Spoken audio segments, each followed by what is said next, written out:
El día de hoy estamos desde Liesa y nos acompaña a esta hora Osvaldo Felizola. Él es coordinador del Centro de Energía y Ambiente de Liesa y vamos a conversar con él en la tarde de hoy respecto a lo que ha sido la situación en el mercado petrolero mundial tras la conflictividad y el ataque que existe en este momento entre Israel e Irán y la intervención allí de Estados Unidos. ¿Qué ocurre ahora en este escenario con la participación directa y hasta agresiva y brutal, si se puede decir de alguna manera, en que se ha dado la participación de Estados Unidos? Saludos, un placer para ti, tu audiencia. Bueno, la situación que se está presentando, conocida por todos en el Medio Oriente, que el Estado de Israel está bombardeando y tomando instalaciones militares, destruyendo instalaciones militares de la República de Irán, Islámica de Irán. Entonces la situación por lo menos energética, Irán representa casi 3,5 millones de barriles diarios de crudo.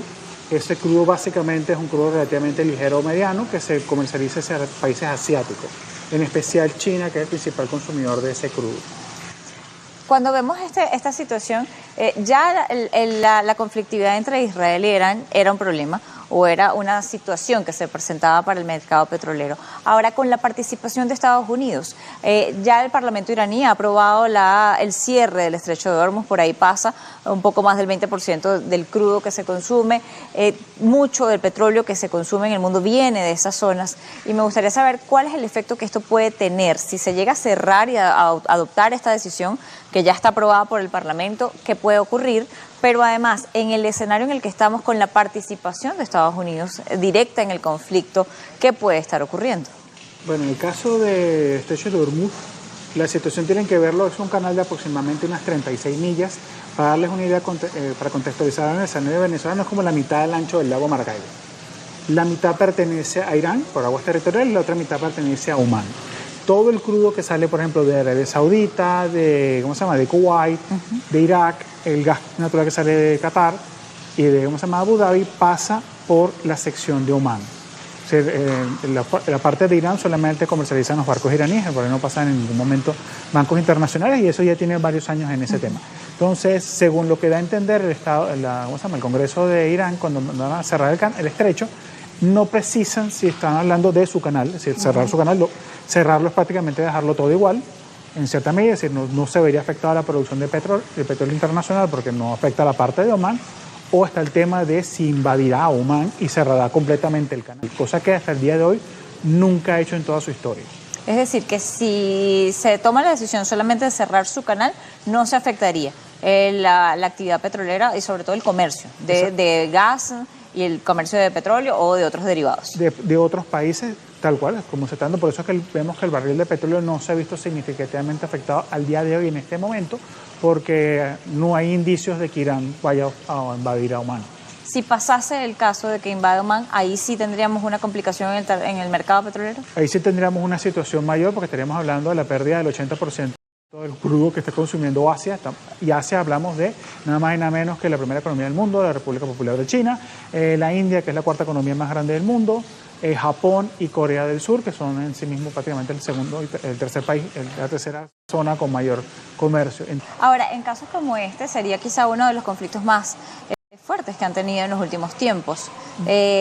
No se sabría entonces el nivel de impacto. Ellos habían hablado en algún momento de que si Estados Unidos participaba, las decisiones que iban a tomar iban a ser más fuertes y que la diplomacia no iba a entrar en juego en este caso. Han hablado del ataque a algunas operaciones o instalaciones militares básicamente de Estados Unidos, se habló de instalaciones en Siria, de algunas instalaciones en otros espacios, pero quisiera saber si efectivamente eso puede avivar el conflicto, incluso llevarlo hasta ese paso donde está el Estrecho de Hormuz. Bueno, la situación, como se entiende desde el punto de vista, esto es algo que el Estado norteamericano, el Pentágono, lo ha estado manejando como escenario posible.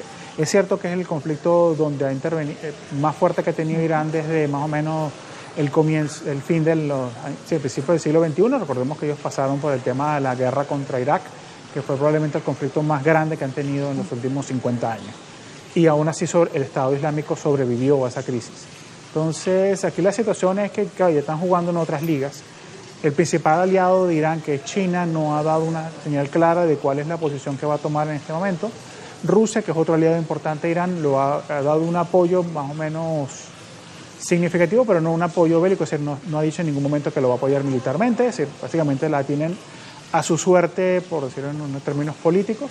No ha sido afectado el tema petrolero bajo ningún concepto, si la producción de Irán se mantiene constante. Recordemos, esto es importante decirlo, la mayor parte de la producción de Irán de crudo se obtiene en la parte de la costa que está cerca del Golfo Pérsico, que está lejos de Teherán. Teherán está cerca del Mar Caspio. Hay unos yacimientos de crudo cerca de Teherán, pero se comercializan más que todo con Azerbaiyán en la zona del Mar Caspio, que representa una fracción pequeña de la producción de crudo iraní. En cuanto a lo que es la operatividad, en cuanto a las formas de energía, porque primero se habló de que tenían armas nucleares, después se habló de la posibilidad de crearlas y luego hemos pasado a un proceso donde se habla de que no puedes enriquecer uranio. Han ido variando esa versión y bajo ese tipo de conceptos, ¿qué efectos puede tener para países productores de petróleo, para los países que están en esa zona, que se puedan ver en este momento limitados o afectados bajo la posición de dominio que ejerce Estados Unidos?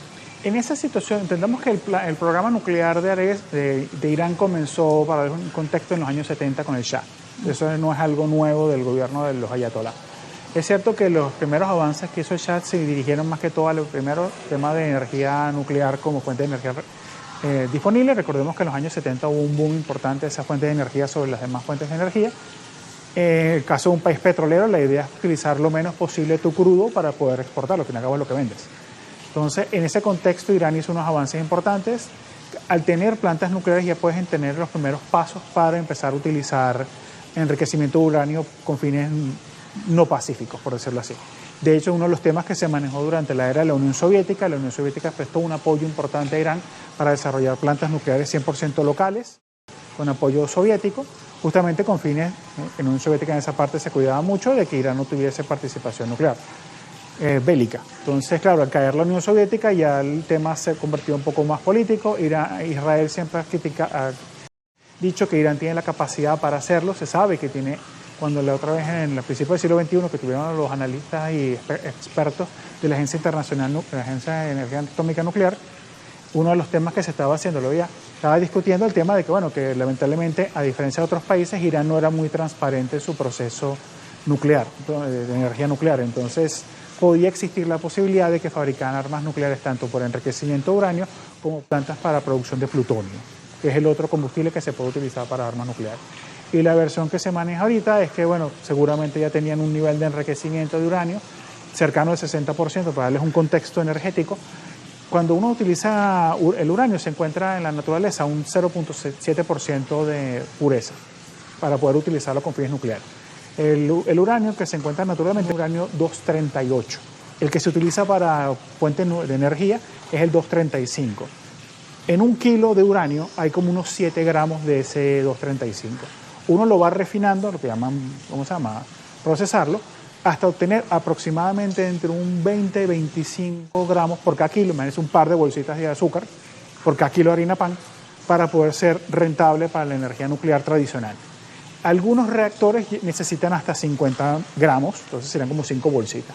Ellos se encuentran actualmente como con medio kilo de uranio enriquecido. Entonces, estás muy por encima de lo que realmente necesitas con fines pacíficos. Por eso es que está dando alarmas de que muy probablemente están generando estas fuentes de uranio con fines no pacíficos. Entonces, la situación que nos presentamos ahorita es que Estados Unidos ha intervenido de una forma como nunca había hecho en toda la historia. Estados Unidos nunca había entrado a bombardear directamente a la República de Irán en un intento de, bueno, en cierta medida de detener este proceso de enriquecimiento de uranio y de almacenamiento de uranio. No hemos visto ninguna respuesta contundente de parte del gobierno de Rusia ni del gobierno de China, que son como los dos grandes afectados por esta maniobra nunca antes vista en Medio Oriente. Ahora, saber si efectivamente estos ataques, aunque hayan sido calificados por ellos mismos como exitosos, incluso de alta potencia, han tenido o no éxito en la profundidad del nivel en el que están estas operaciones. Nos corresponde hacer la pausa, ya volvemos con más de Noticias Globovisión Económica.